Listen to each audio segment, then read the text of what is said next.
Now, let me begin this video by confidently saying that we should prepare for another handshake between Uhuru Kenyatta, Dr. William Samoei Ruto, and Raila Odinga, which I do believe that it will happen very, very soon. Now, a delegation of the US lawmakers, led by the US Senator by the name Coons, held separate talks today with the Azimio la Umoja presidential candidate Raila Odinga, the outgoing President Uhuru Kenyatta, and also the President-elect Dr. William Samoei Ruto.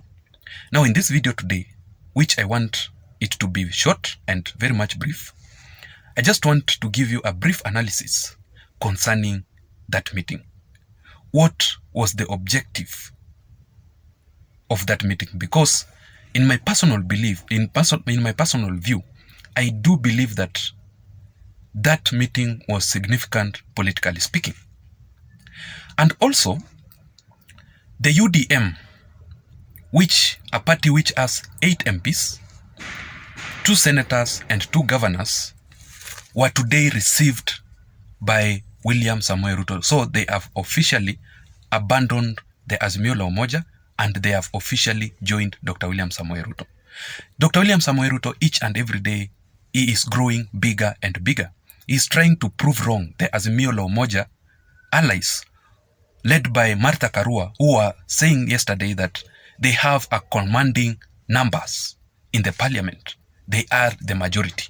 But right now, as we speak, I personally believe that William Samoei Ruto has the majority of the MPs right now as we speak, and he is the one controlling the house, the parliament.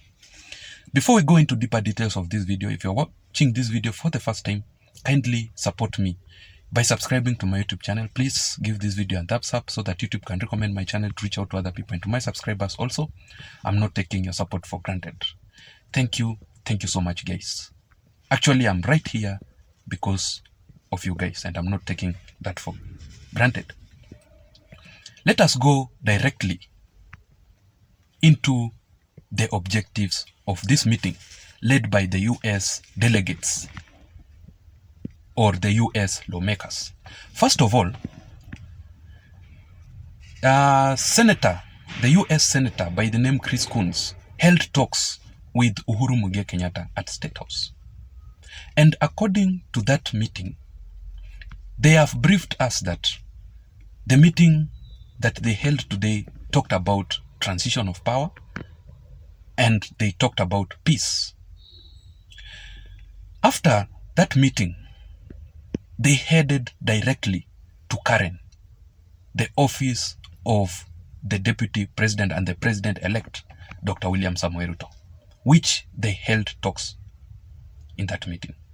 And after that, the US delegates, they headed directly to Raila Odinga's office, whereby he met Raila Odinga's allies also, together with Raila Odinga himself and the Azimio la Umoja running mate by the name Martha Karua.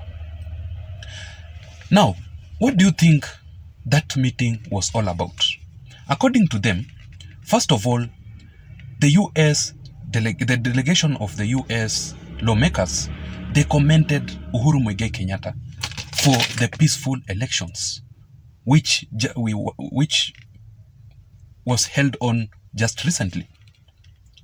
Now, according to me, despite the fact that Uhuru Kenyatta is not perfect, of course he has his own mistakes, but I must congratulate Uhuru Kenyatta for one thing: peace in our country. We have been able to have a peaceful election, a peaceful country in the last 4 years, simply because of the handshake between Uhuru Kenyatta and Raila Odinga.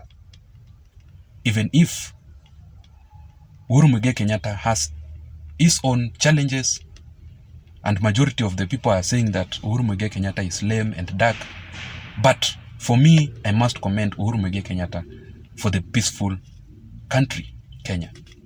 So, that meeting, they commended Uhuru Kenyatta for the peaceful election, which we winded up just recently.